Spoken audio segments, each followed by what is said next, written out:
ছাত্রের সংখ্যা দিনে দিন কমে যাচ্ছে। ওই কথার প্রসঙ্গে আমি কিছু কারণ বলতে চাই। এডিসি এলাকায় পরিচালিত যে স্কুলগুলিতে একটা প্রসঙ্গ যেখানে টয়লেটগুলোর অবস্থা ভালো, সেটা এখানে তো বলা হয়েছে এখানে আলাদাভাবে ছেলে মেয়েদের আলাদাভাবে টয়লেট আছে। যে কোনো স্কুলের আমরা যখন একবার চিন্তা করি, আমরা এটাও চিন্তা করি ওখানকার টয়লেটের কী অবস্থা। বিষয়গুলো নিশ্চয়ই আমি বলবো এগুলো প্রপারলি হচ্ছে কিনা। আর 2 নম্বর হচ্ছে উনি যেটা বলছেন, নিজেও বলেছেন যে ছাত্রছাত্রীর সংখ্যা কেন কমে গেছে। আজকাল ইংরেজি পড়ার একটা প্রবণতা হয়েছে, বেসরকারি স্কুল অনেকগুলো কিন্তু ইংলিশ মিডিয়াম খুলেছে। আর আর্থিক ক্ষমতা যেহেতু বেশি হয়েছে, অনেকে শহরমুখী কিন্তু হচ্ছে না। গার্জিয়ানরা বলছে যে না, আপনি শহরে চলো, গ্রামে না থেকে। আর একটু আগে তো আমি জন্ম হারের বিষয়টা আপনাকে বললাম এইসব কারণে। তাছাড়া আরেকটা বিষয় যেটা আমরা জানি, এখানে কিন্তু মানে অনেকের অল্প বয়সে বিয়ে হয়ে যাচ্ছে, যে কারণে পড়াশোনার ক্ষেত্রে কিন্তু তারাও কিন্তু বাধাপ্রাপ্ত হচ্ছে। তো এই বিষয়ে একটা আমরা কমিটি এখানে করবো, টিটিএডিসির সাথে কথা বলে, এবং সমস্ত বিষয় অ্যাপ্রোচ রোডের কথা আপনি বলেছেন যে অ্যাপ্রোচ রোড না থাকাতে যেতে পারছে না সেখানে। আর রিঅর্গানাইজেশন অফ দ্য টিচার্স, সেটা ভেরি ইম্পর্টেন্ট।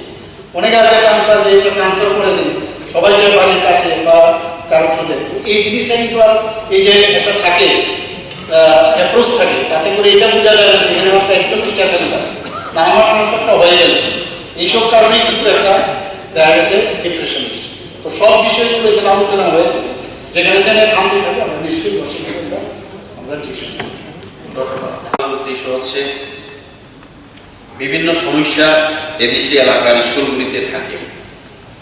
তো রাজ্য সরকার এবং এডিসি সরকার মিলে, যেহেতু আমরা এখন জোট সরকারে আছি, তো এই সমস্যাগুলি কিভাবে সমাধান করা যায় তার জন্য আমি এই হাউজের মধ্যে কিছু আলোচনার জন্য এই বিষয়টা এনেছিলাম। অনেকগুলি এডিসি স্কুলগুলিতে যেমন ছাত্র সংখ্যা চরম আকারে, কেন ছাত্রের সংখ্যা দিনে দিন কমে যাচ্ছে সেগুলো আমি কিছু বিষয় তুলে ধরতে চাই এই হাউজের মধ্যে। আমাদের বেশিরভাগ এদেশি এলাকায়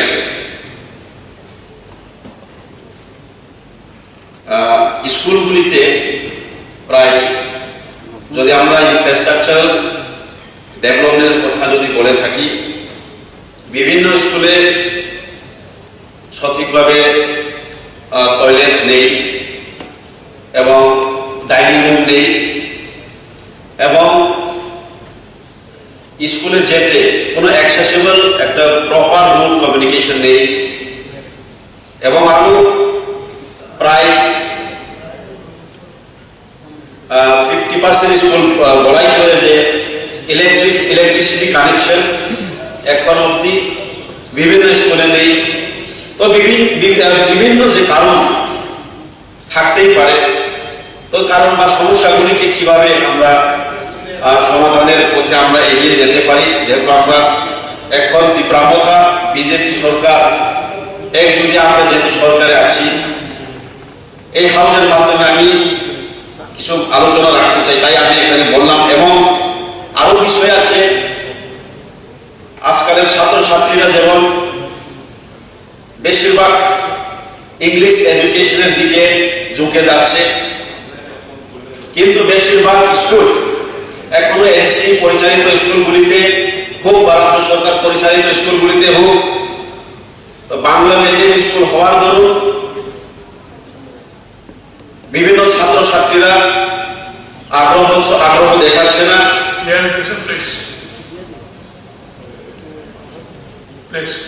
পাঠানো জমাতিয়ার যে রেফারেন্স পিরিয়ড, এডিসি স্কুলগুলোতে ছাত্র সংকট চরম আকারে দৈনিক সংবাদ পত্রিকায় প্রকাশিত হয়েছে। ত্রিপুরা স্বশাসিত জেলা পরিষদ টিটিএডিসি থেকে যে রিপোর্ট আমার কাছে এখন অবধি দেওয়া হয়েছে, সেখানে বলা হয়েছে প্রাথমিক বিদ্যালয়ের সংখ্যা এডিসি পরিচালিত পরিষদে 1387, এবং সেখানে ছাত্র সংখ্যা প্রায় 30,273, শিক্ষকের মোট সংখ্যা 3,504। টিটিএডিসি স্কুলের শিক্ষক স্বল্পতা দূরীকরণের জন্য বুনিয়াদী শিক্ষা অধিকার থেকে এখন পর্যন্ত পর্যাপ্ত সংখ্যক আমাদের ত্রিপুরা সরকারের তরফ থেকে অর্থাৎ আমাদের এডুকেশন ডিপার্টমেন্ট থেকে ডেপুটেশন দেওয়া হয়েছে এবং বর্তমানে ডেপুটেশনে এখানে শিক্ষকদের সংখ্যা 709। তাছাড়া 223 জন যারা এসএসএ কন্ট্রাক্ট টিচার আছে তাদের সেখানে স্কুল করতে দেওয়া হয়েছে। জাতীয় স্তরে প্রাথমিক বিদ্যালয়গুলোতে যে ছাত্র শিক্ষকের যে অনুপাত সেখানে দেখা গেছে 21:1 এবং এটা প্রাথমিক বিদ্যালয়। উচ্চ বুনিয়াদীতে ছাত্র শিক্ষকের অনুপাত হচ্ছে 18:1। কাজেই রাজ্য স্তরে এই অনুপাত প্রাথমিক স্তরে 17:1 এবং উচ্চ বুনিয়াদী স্তরে সেটা 15:1। টিটিএডিসি পরিচালিত বিদ্যালয়গুলোতে প্রতি 9 জন ছাত্রের তারিখে নিরিখে একজন, মানে 9:1। কাজে অনেক বেশি শিক্ষক শিক্ষিকা এখানে আছে। টিটিএডিসি থেকে যে রিপোর্ট আমার কাছে দেওয়া আছে 302টি স্কুলে একজন করে শিক্ষক রয়েছে, অথচ শিক্ষক কিন্তু প্রচুর। কাজে এখানে অর্গানাইজেশন করতে হবে, তাতে অনেক জায়গায় শিক্ষক সংখ্যা যেটা আছে সেটা কিন্তু রিঅর্গানাইজ করলেই হবে। ছাত্র সংখ্যার অপ্রতুলতার অন্যতম কারণ হিসাবে এটা সমস্ত হাউসকে জানাচ্ছি বা আমার কাছে যে রিপোর্ট দেওয়া হয়েছে যে জন্মহার হ্রাসের বিষয়টিও খুব আমাদের চিন্তা করতে হবে। ভারতের রেজিস্ট্রার জেনারেল এবং আদমশুমারি কমিশনের অফিসের তথ্য অনুসারে 2024 সালে ভারতের জন্মহার ছিল প্রতি 1000 জন 16.750, যা 2023 সালের তুলনায় 1.17% হ্রাস পেয়েছে। 2023 সালে ভারতের জন্মহার ছিল প্রতি 1000 জনের 16.949 জন, যা 2022 সালের তুলনায় 1.25 হ্রাস পেয়েছে। 2022 সালে ভারতের জন্মহার ছিল প্রতি 1000 জনের 17.163 জন, যা 2021 সালের তুলনায় 1.23% হ্রাস পেয়েছে।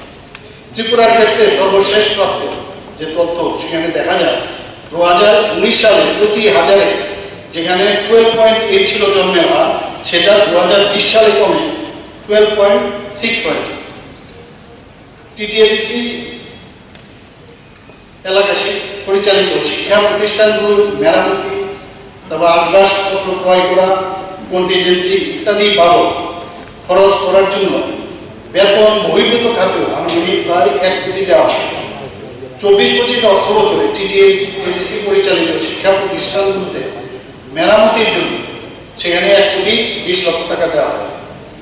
এছাড়াও গ্রামীণ এলাকায় বিদ্যালয়গুলোর পরিকাঠামো সুদৃঢ়করণের জন্য অতিরিক্ত শ্রেণীকক্ষ, ছাত্রদের শৌচাগার, ছাত্রীদের শৌচাগার, বিশেষ চাহিদা সম্পন্ন শিশুদের জন্য শৌচাগার, র্যাম্প, আসবাবপত্র, গ্রন্থাগার কক্ষ, পানীয় জলের সুবিধা, কম্পিউটার কক্ষ, বিজ্ঞান ও জীববিজ্ঞান বিদ্যার গবেষণাগার, পরীক্ষাগারের সরঞ্জাম, ক্ষুদ্র বৃহৎ মেরামত ইত্যাদি কাজে ব্যাপকভাবে চলছে, যার জন্য এখন পর্যন্ত প্রায় 188 কোটি টাকা ব্যয় করা হয়েছে।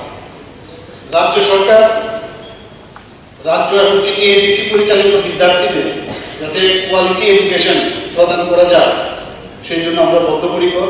এবং টিটিএডিসি এলাকায় বিদ্যালয় শিক্ষা দপ্তর থেকে মোট 709 জন, যেটা আমি একটু আগে বললাম, তাদেরকে ডেপুটেশন দেওয়া হয়েছে এবং এখন পর্যন্ত বুনিয়াদী শিক্ষা দপ্তর থেকে 66 কোটি 98,23,408 টাকা এখন অব্দি খরচ করা হয়েছে।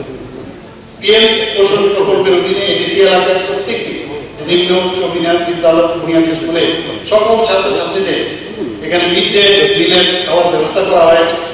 প্রতি বছর এই প্রকল্পে এডিসি কর্তৃপক্ষকে 5.38 করোড় টাকা দেওয়া হয়।